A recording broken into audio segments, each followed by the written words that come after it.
Welcome to another special episode of Lifestyles, where we are celebrating the incredible impact of women in media all across the globe. In honor of Women's History Month, we are shining a spotlight on Christian women who have made significant contributions to the world of media. And this evening, we are delighted to welcome Elise Allen all the way from Rome, Italy, with Crux Catholic News. Please join me in giving a warm welcome. Welcome, Elise, to Lifestyles. How are you? Doing well, Pauline. Thank you so much for having me. It's really a pleasure to be with you. Well, I'm so excited that you have joined us today. You are in Rome, Italy. And, it's just so cool to spotlight women like yourself all around the world who are really making major impact in media. We were talking before we came on about what Crux Catholic News is. And so you were giving me a little history, and I would love for you to share that with our viewers today. Sure, of course, I would love to. Crux was established initially in 2014 by the Boston Globe. So I'm sure many of you are familiar with with that paper, the big flagship newspaper out of Boston. And of course, it became, famous in the early 2000s for reporting on the Catholic Church. And they found that there was a lot of interest in that topic particularly. And so they wanted a specialty site covering the Catholic Church. And so they launched Crux as their specialty little satellite site to do that in 2014, asking our editor, John Allen, to step on and lead that. And I joined the team a little bit later. I joined in 2018. I was working with a different outlet in Rome already at the time. But so that was it. And then we went independent in 2016, and we've been holding steady ever since. So, in a world where media can be, sort of an unpredictable landscape sometimes, we've really made our go. You've been in media for how many years now? So I arrived in Rome. I was doing some basic intern work, at a different organization in Denver, where I'm from. Um, before I came here, but I moved here as a correspondent covering the Vatican and the Catholic Church and the Pope, everything he says and does, in 2013, September. So I've been here for almost 12 years. This will be my 12th year here. So it feels like it's gone by in a flash, but it also feels a lot longer at the same time. Moving from Denver to Rome, how has that experience been for you, being an international correspondent, especially covering, the Pope? How has that experience been for you? And did you ever imagine that your career would take you here where you are today? To answer that last question, no, I didn't expect this ever. I had much different plans for my life. I grew up Catholic, and I was actually contemplating joining a religious community. And that's how I kind of got introduced to the Catholic media world. I was with them, and I decided this maybe wasn't necessarily my path, but I gotten to know a few people who were working at an organization called Catholic News Agency out of Denver. And so I started working with them, just doing basic stuff. And then it, eventually needed a full-time job. And so, I asked for a full-time position. And at the time, it just so happened that the correspondent in Rome left. I spoke Spanish and had traveled a little bit. And so they offered me the position in Rome. They said, "You've traveled the world a little bit. You speak another language. Why don't you just try it over here?" And so I said, with great pleasure. It was like a dream come true, to come over here. But getting into journalism was an accident, basically. I just found out doing that intern work back in Denver that I really liked it. And Rome has just been a very special place, especially if you're covering the Pope and the Vatican. This is, the Catholic Church is a global institution, but this is the beating heart of it. This is where the center of everything happens. So I'd say it was a challenge getting over here. I'd never really traveled.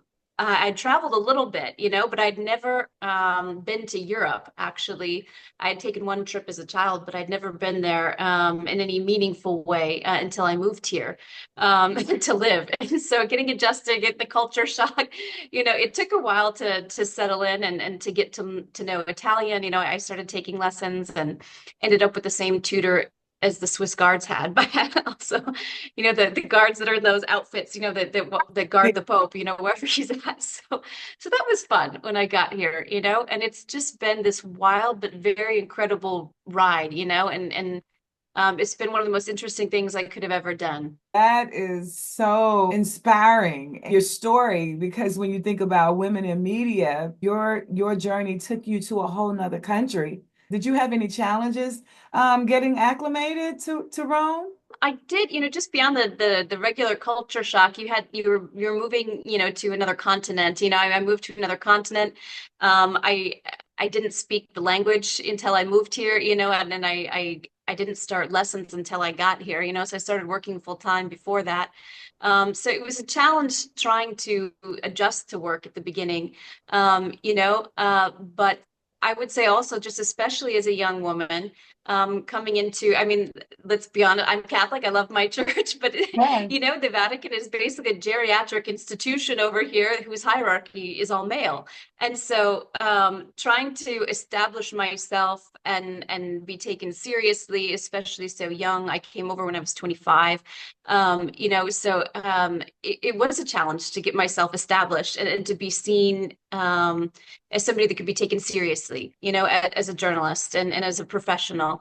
So it took a couple years of practice and knowing how to be professional myself and growing in my profession, but also learning how to make my way in this sort of environment. It was a challenge at first, but it's worked out, I would say. So how would you say you overcame those challenges, being a Christian woman working in media in a male-dominated field? What did you do Um, practically?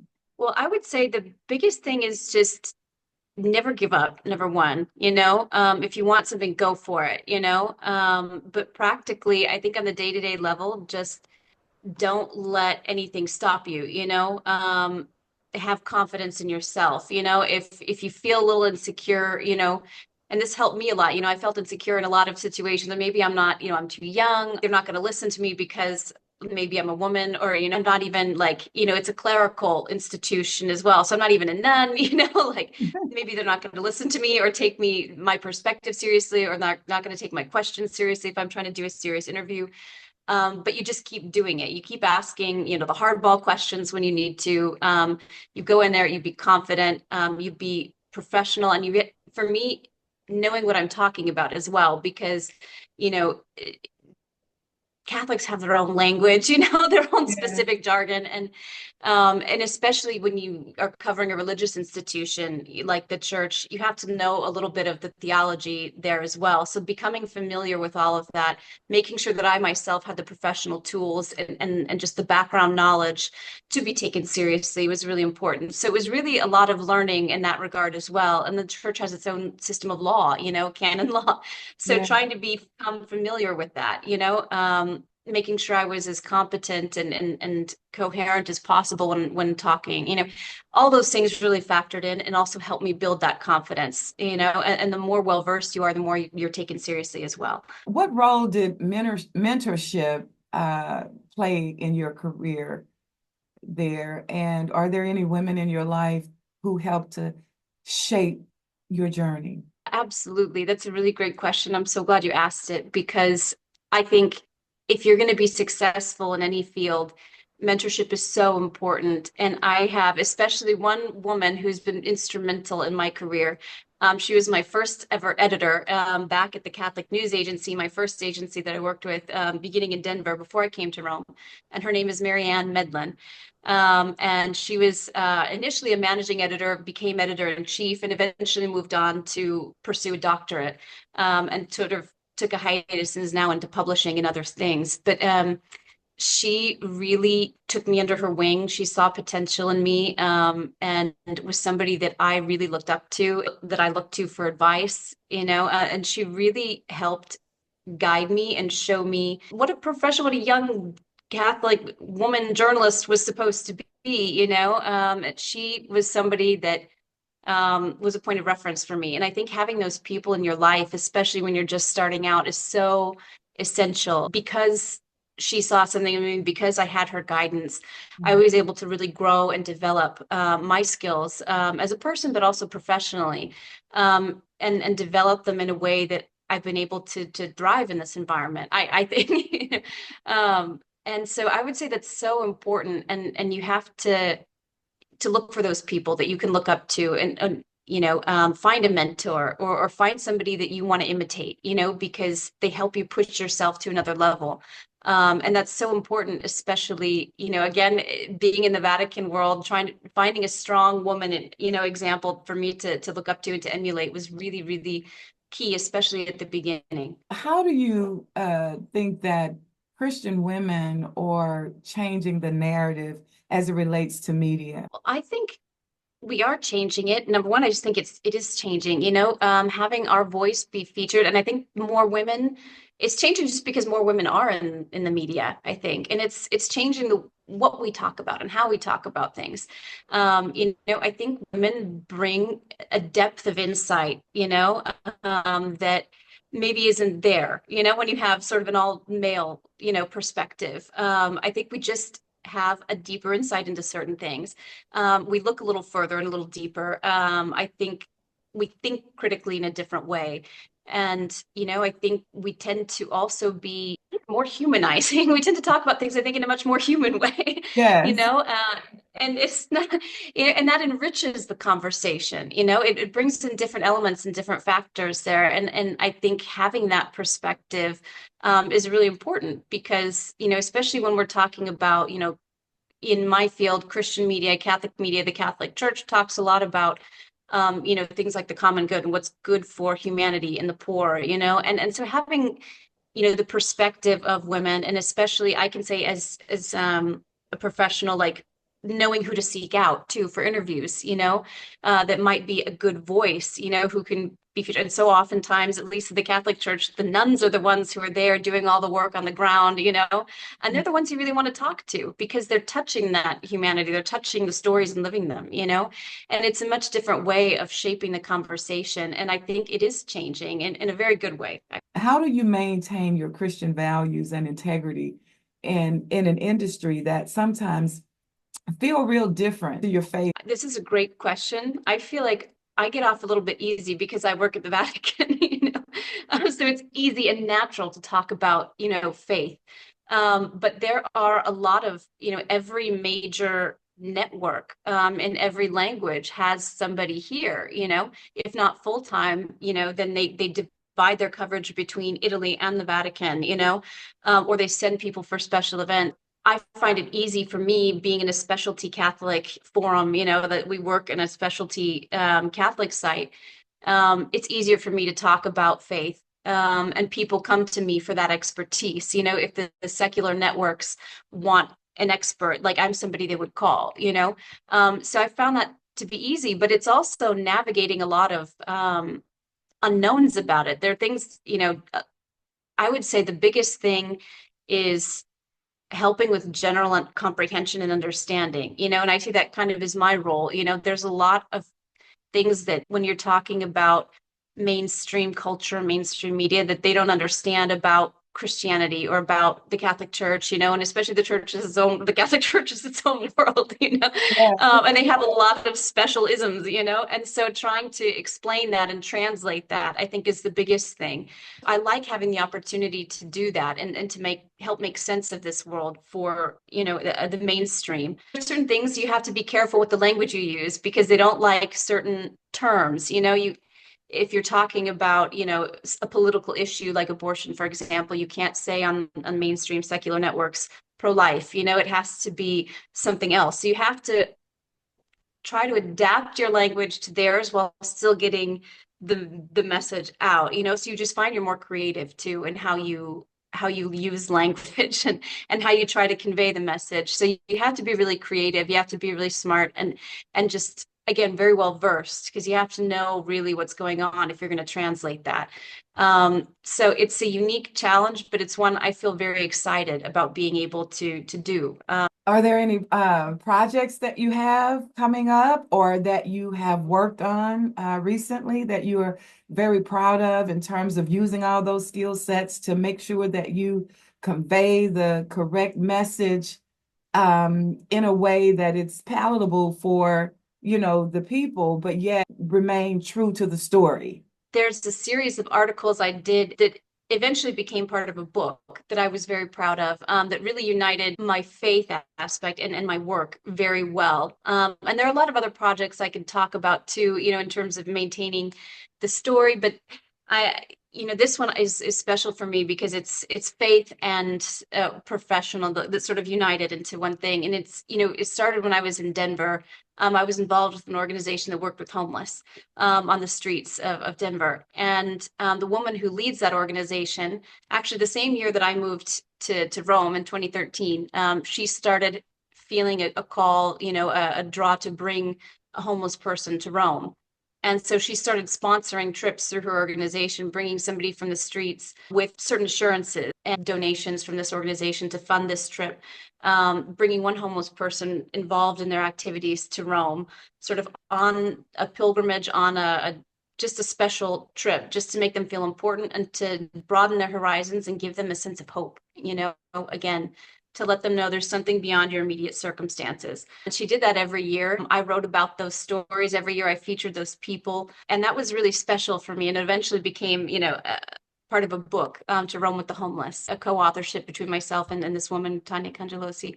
That was something that's very special to me personally, because it involves sort of my life before Rome, a little bit of my work here, also my faith aspect. Just that ministry is something that, and the fact that I could write about that professionally was really special. But I also would say, just on the Vatican beat, the Pope travels internationally a lot, and we get to travel with him as part of his delegation and his entourage, So I would say that's another favorite aspect of mine Yeah. about this is papal travel, getting to be on the papal plane, he comes back and greets you, and getting to discover every place that we go to. You learn a lot about the cultures. We were just in Southeast Asia last September, we went to 4 different countries. And so you learn a lot and you meet the people there and you get to see the faith that's alive in these communities. Some of them are very impoverished, and it's very special. You get a very strong insight into the world and into, global realities that we're so out of touch with. But they're very interesting and they're very important to learn about and to know about. And so being able to communicate that as well, what's going on in the rest of the world and what's relevant about that, that's something that I find very special, and is a privilege that I get, in this job. To be able to see other cultures, the challenges that they're having, how does that deepen your walk with God, being able to really see firsthand how his love is infiltrated in areas where there is a need? I'd say it makes things for me personally a lot more simple, especially when you go to areas of the world that are in need, that are, we were in January of 2023, we went to the Democratic Republic of Congo and South Sudan, very impoverished, war-ridden countries, and last year in Asia, we went to East Timor, Papua New Guinea, a lot of places where there are not a lot of resources, but the faith is so strong and the people, there's a joy and there's a vibrancy in the community there. It's like what they lack maybe materially sometimes, they really make up for in the richness of their faith and in their relationships with friends and with family. There's really a joy in community, that I feel like is sometimes missing Yeah. in other contexts, and there's just a real joy and satisfaction with the simple things. People are really happy and satisfied with what they have, and it's not necessarily they don't feel that things are lacking, but especially for those communities. And in many cases, the people who come out to see the Pope are not always even Catholic. They belong to other Christian denominations or, other faiths. When we visit a Muslim nation, we were in Indonesia, last year, and a lot of Muslims came out and they just want to revere him as somebody who they think is a remarkable spiritual leader, for especially Pope Francis and his advocacy on behalf of the poor and needy, and his advocacy for peace, you know. to see the depth of appreciation there is also amongst a variety of religions and content. It's a really beautiful thing to witness. It enriches my own faith because it takes it to someplace deeper, you know, and I get to see the joy of other people and to share in that. And it makes it very special. There's a depth that was missing before. You know, maybe I didn't know it was missing, but there's been something that's really been added, and that happens every time we go somewhere. And it's one of the biggest blessings that I could have never asked for, but still have. Yeah. So it's both enriching on all levels, spiritually, physically. When you think about young women, because we talked about mentorship earlier, what advice would you give Christian women who are aspiring to enter into the media industry today? I think my biggest piece of advice is just do it. If you want to do it, then get involved. Just, just do it. It's a wonderful profession. It's a wonderful calling. You know, if you feel like that's where you want to, what you want to do with your life. And I think there's something wonderful about media and especially being Christians in the media. Our job is, what I like about being a journalist is our job is really to tell the truth, to give the facts. When you're coming at this, also in religious media as a Christian, and I work for a specialty Catholic site, there's the truth, the message of God, of Christ, and there's also, the truth of the facts and trying to make sure you stick to that. We're in an age of misinformation, where it's hard to trust all the time, what's being put out there. And so being able to do that and having a profession that's dedicated just to really putting the truth of the facts out there, doing that in a very clear way, and in a coherent and competent way is something I think is a gift, to be able to give information and to inform. And I love being able that's my job, and I would tell any young woman that wants to do this or is thinking about it, just do it and get involved. And you have so many, again, women have such a gifted perspective to offer in this, I think, and a way to really shape the message and to shape the conversations that we're having in a very special way. So I'd really encourage them to do it because we need every single one of your voices. So when Christian women are thinking about getting into the field of journalism, what would be the most important thing that you would want to share with them to help them navigate the challenges of balancing faith, career, and their personal life while fulfilling their role as a journalist? Figure out to get organized, but make sure you have time for yourself because there are a lot of demands. And this job is very busy. It's extremely demanding of my time. You're in the news business. It's a 24/7 business, especially with social media. Things come up all the time. We get statements sometimes at 9 o'clock at night, and you have to get your computer out and write something up. You have to be on call kind of all the time. So really find those moments for yourself of quiet. Just try to incorporate silence, into your day somehow, because you're going to have the pressures from your family. You're going to have, your the pressures from your job, your obligations to a million different things. You want to fit in what's important for your faith too. For some people, relaxing in silence means praying or meditating or incorporating that with like a walk you take just for yourself, just to detach for a little bit. I would say make sure that, you fit in those times of prayer because those are going to renew you. If you need a massage, get a massage, take care of yourself too, because that's going to give you what you need to keep going in every aspect of your life. Where do you see yourself and your work in the next few years? I see myself here doing exactly what I'm doing right now. I love it and this is where I want to be, and this is what I want to keep doing. So I hope to just be in the same place, moving on to bigger and better things in the little pond that I'm already in. I wouldn't change a thing.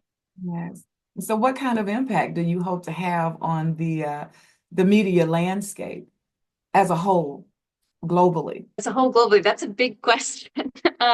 If I can help bring, again, like I was talking about earlier, just trying to bring the truth in an area of misinformation, if I can bring, clarity, in facts, just a small example, we've just had a papal health crisis. The Pope has been in the hospital for a month, and there've been a lot of fake news stories about what's going on, what his condition is. Some reports that had came out saying that he'd already died, that he had 72 hours to live. So at a basic level, just trying to say, no, this is what the accurate information is, and I'm going to share that with you, But I think also trying to bring balance in a time of polarity. I think our world is very divided, and we're all feeling that at some level, and if I can help bring sort of a balance to my stories and to my coverage that cuts beyond some of those divisions. It just says, this is the story, this is the heart of it, these are the facts, this is what you need to know, beyond sort of any of those other things. That's what I would hope that I can do. Bring the truth of the facts and bring balance to a conversation that can sometimes be divisive, no matter what we're talking about. You mentioned your book earlier. Can you tell us how to get it? Because I would love to get a copy. Thank you. Yes, you can go. It's available on Amazon. So you can go to Amazon.com. It's called To Rome with the Homeless, 9 Stories of Hope. It features 9 individuals who've come to, including my co-author and friend, Tanya Cangelosi, who was homeless herself, ended up having sort of a conversion experience thanks to a Christian couple that she met and who really helped get her off the streets and change her situation. And she went on to do really wonderful things, and she started this organization. So thank you for asking about that. It's really a special story to me and to Tanya, and it's an homage also to her and her story, which is so incredible. If you're looking for an example of a strong woman that's done incredible things in life, Tanya's certainly one of them. And just encouraging. I can sit here and listen to you all day. You have a depth of commitment that you feel to media. I feel it from you. Just your commitment and your devotion to make sure that your journey in media is not just about sharing the story, but making sure that the story comes alive where everybody can really understand it and take it and glean from it in their own, prospective places. So I really thank you for all that you do in media. And so I would love for you to share any final message with our audience today of Christian women, especially those who may be watching and considering a career in media. Please share with us today. Thank you. I really appreciate your words. They mean a lot. I am passionate about my profession, and I just think any final message I have, especially to Christian women, to young women who might be considering a career in the media, is again, just it's very enriching. Just do it, be confident, be fearless. Don't let anything, keep you down, or keep you paralyzed, like the key to success. And it's been this case, that's been the case for me, is just continuing to push yourself beyond failures, beyond, insecurities, just keep moving forward, and being the best version of yourself and pushing yourself beyond comfort zones. That's really going to be the key to success in whatever you do. And especially, I could say, especially in my context, again, in this male dominated world here, that's been the key, just be yourself and bring that voice, that unique voice that women have, because it's really important, just that voice of depth, of insight, of humanity, of compassion. That's something that's so needed. And the world needs much more women who are willing to talk and to use their voices. Elise, thank you so much. From the depths of my heart for stopping by Lifestyles today and being a part of celebrating women in media this month. And we wanted to highlight your work because we feel that your work is so important to our world. And we wanted to amplify your voice and what you're doing there in Rome. And please give our regards to the Pope. I And, will. I'll let him know. yes. And please know that you're always in our prayers. And we hope that you will come back and visit us here on Lifestyle to share with us any updates that are happening in your career of media so that we can inspire other women to get on board. Thank you so much. God bless you. And we really appreciate you. Thank you. God bless you as well. You'll be in my prayers also.